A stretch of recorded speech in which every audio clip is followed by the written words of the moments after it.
Nekas vairs nav tā, kā izskatās, un pat vienkārši paziņojumi rada dziļāku intrigu, kuru mums šodien nāksies iztirzāt. Kā droši vien ir skaidrs, es runāju par Irānas vienošanos ap 2026. gada jūniju. Es domāju, ka zināju, ko darīt, kad dzirdēju par tās paziņojumu. Protams, šķiet, ka mēs šeit esam bijuši jau 67 reizes iepriekš, bet šoreiz viņi mani pārliecina, ka tas ir īsts. Trešās puses šķiet norāda uz to pašu, un piektdien notiks parakstīšanas ceremonija. Jebkurā gadījumā mēs varētu vienkārši apskatīt nosacījumus un jau laikus izdarīt nelielu retrospektīvu par karu un to, kur tas novieto ASV politiskās un militārās pozīcijas nākamajiem dažiem gadiem. Tik vienkārši. Šī video sīktēls teica, kas ir šajā vienošanās. Jūs iespējams izlasījāt to kā jautājumu, uz kuru šis video atbildēs. Bet nē, tas ir atklāts jautājums, un patiesībā tas ir daudz interesantāks aspekts. Tāpēc mums šodien lielāko daļu laika būs jāvelta tam, lai iztirzātu ap to notiekošo drāmu, papildinot to ar diskusiju par to, kā nodrošināt, lai tiktu ievērota jebkura panāktā vienošanās, kā arī ar nelielu daudzumu līniju uz kartēm. Donalds Trumps svētdienas pēcpusdienā Truth Social ierakstā paziņoja, ka ir panākta vienošanās, taču detaļas aprobežojās ar kuģošanu caur Ormūzas šaurumu bez nodevām un ASV blokādes izbeigšanu. Sīkāka informācija netika sniegta, jo Donalds Trumps tajā brīdī bija aizņemts ar būra cīņām Baltānama zālienā un uzreiz pēc tam devās uz lielā septiņnieka samitu Francijā. Nav šaubu, ka Irānas politika tur dominēs diskusijās. Lai iegūtu sīkāku informāciju, mums jāiedziļinās vēl nedaudz vairāk. Aptuveni stundu pirms Trumpa ierakstā Irānas valsts mediji publicēja rakstu, kurā tika apspriests 14-punktu plāns. Angļu valodā rakstošie mediji to ir pārņēmuši un pasniedz kā Irānas versiju par šo vienošanos, kas visticamāk nav pareizā interpretācija. Ja vien jūs šos vārdus neuztverat burtiski, Irānas versija par vienošanos, nevis Irāna apraksta, kas ir šajā vienošanās.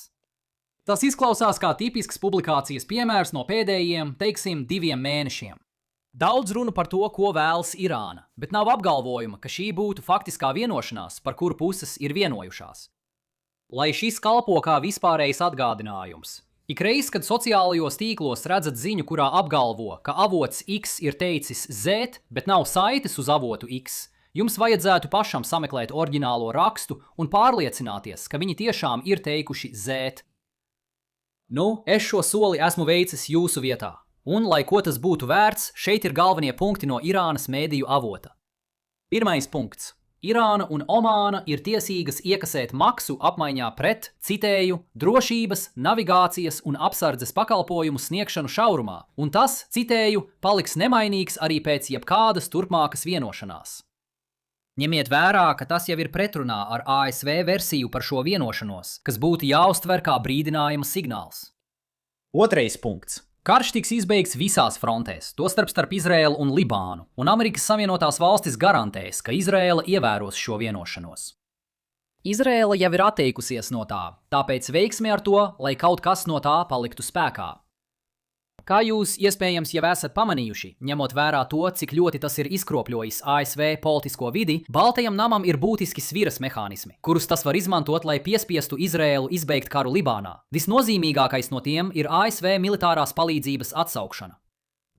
Nav skaidrs, vai Trumps to vēlas darīt, lai gan ziņojumi liecina, ka Netanjahu arī ir sācis viņam krist uz nerviem. Trešais punkts. ASV blokādei jābeidzas 30 dienu laikā. Urā! Beidzot kaut kas konsekvents starp abām partijām. Ceturtais punkts. Tiek piedāvāts $300 miljārdu attīstības un rekonstrukcijas fonds. Kaut kas līdzīgs iespējams kādreiz arī notiks, lai gan ir grūti iedomāties, ka šī nauda nāktu no kādas citas vietas, nevis iesaldētajiem Irānas aktīviem.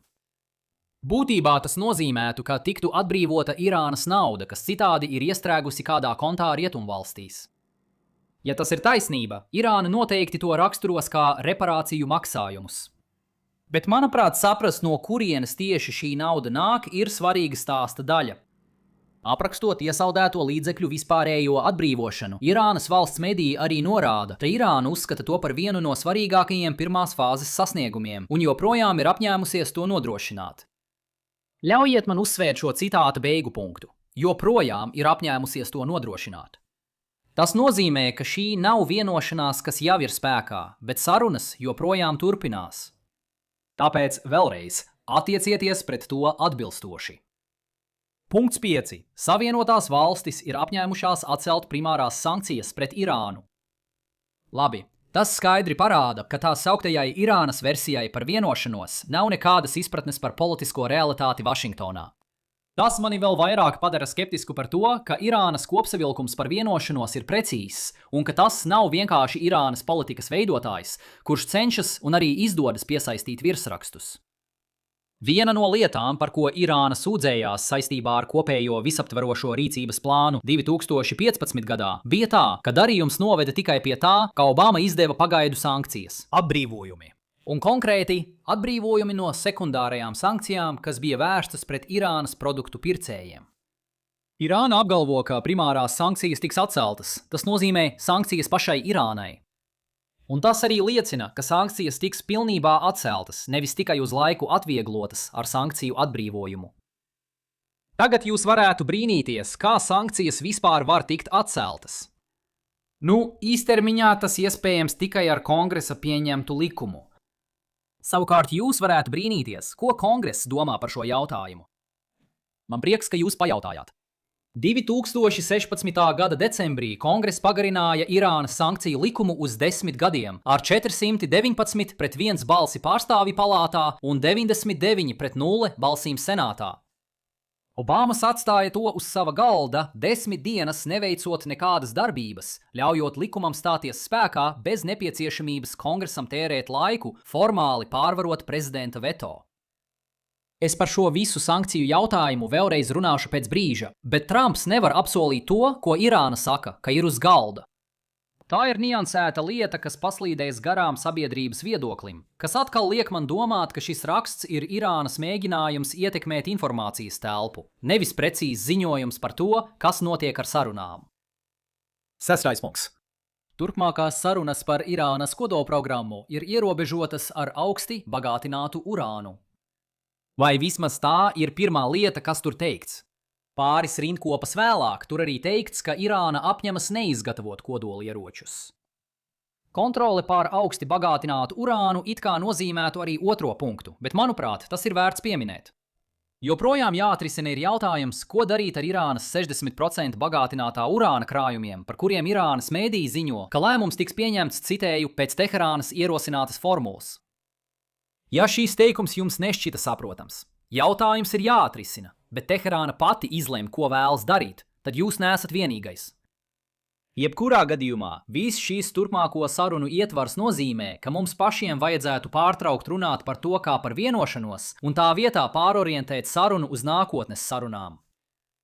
Tagad, ja notiek kaut kas līdzīgs tam, ko apgalvo Trumps vai Irānas mediji, tas ļoti iespējams nozīmē uzlabojumu salīdzinājumā ar pašreizējo situāciju, īpaši naftas tirgiem.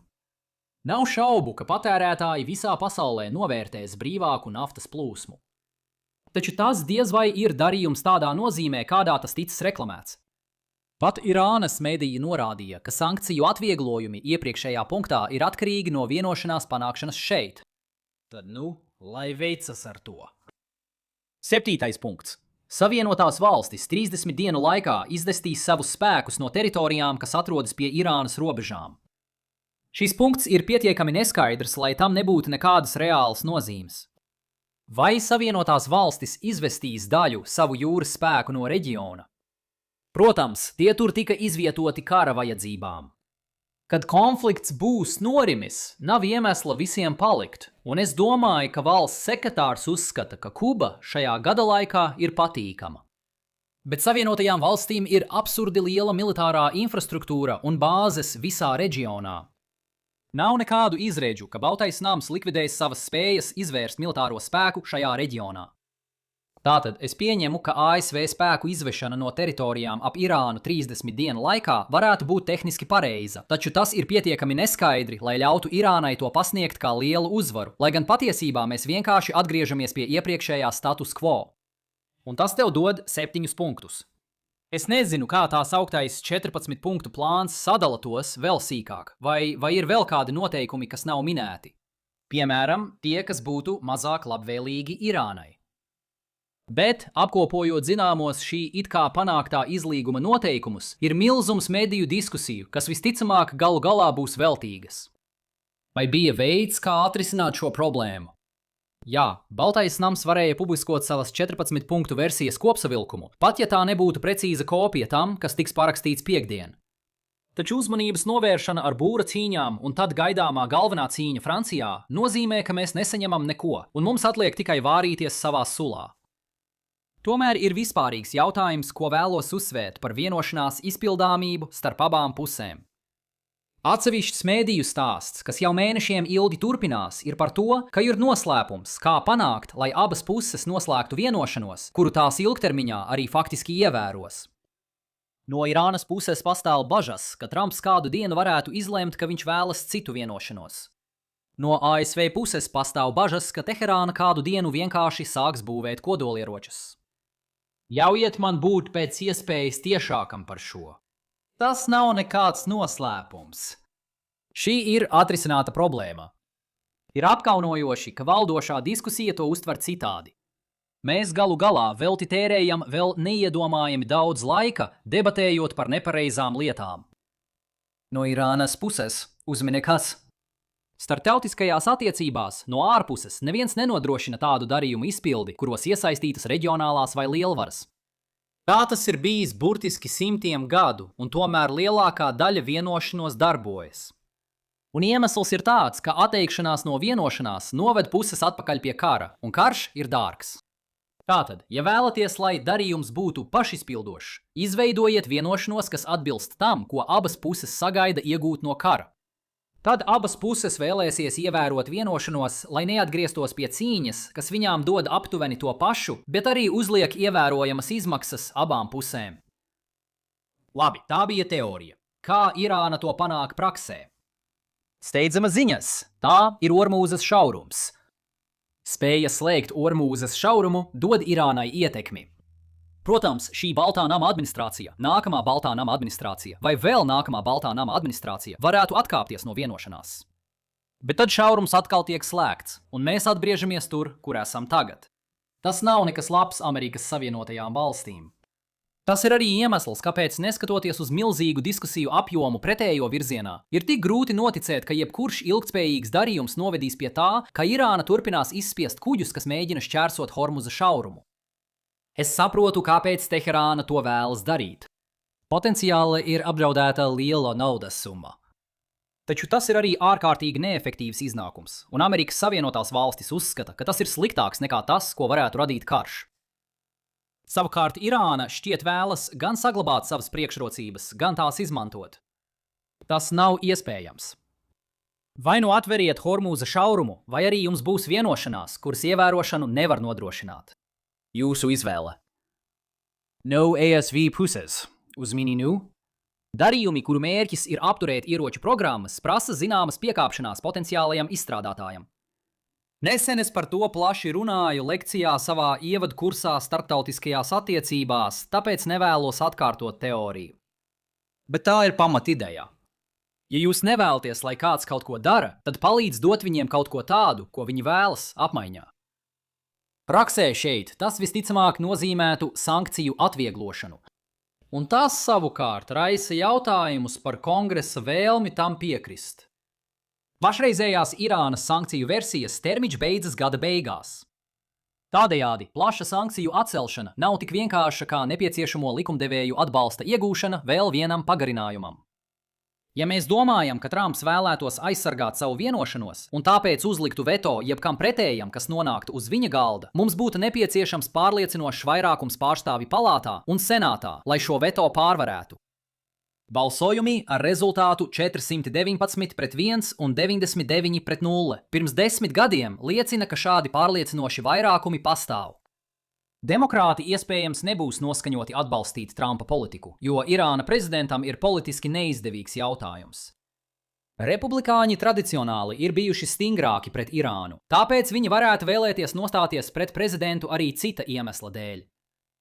Taču Trumpam ir savs veids, kā piespiest kongresa republikāņus balsot pēc viņa vēlmēm, tāpēc grūti paredzēt, kas notiks. Tas viss man šķiet, it kā mēs dzīvotu dīvainā pasaulē, kur viss ir apgriezies kājām gaisā, un tagad mēs runājam par to, ka Trumps sniedz sankciju atvieglojumus Irānai, pēc tam, kad viņš tik asi kritizēja Obamu par to pašu. Taču vienīgā piespiedu alternatīva šeit ir draudēt ar lielāku militāru rīcību, un šķiet, ka tieši to viņš cenšas izvairīties darīt. Laipni lūdzam nākamajā posmā, mūsu arvien sarežģītākajā pasaules karā. Tagad es nedomāju, ka efektīvu izpildes mehānismu izveide būtu noslēpums nevienai no darījuma pusēm. Tāpēc, kad es dzirdu kādu no pusēm sūdzamies par izpildes mehānismiem, es to neuztveru burtiski. Ko es patiesībā dzirdu, ir: mēs vēlamies vairāk no šī darījuma, un mēs gribam, lai jūs domātu, ka mēs esam noraizējušies par izpildes mehānismiem, lai jūs padarītu darījumu izdevīgāku mums. Tā ir pamata tukša runāšana starptautisko attiecību krīzes sarunās, un mums klāsies labāk, ja mēs to vienkārši ignorēsim.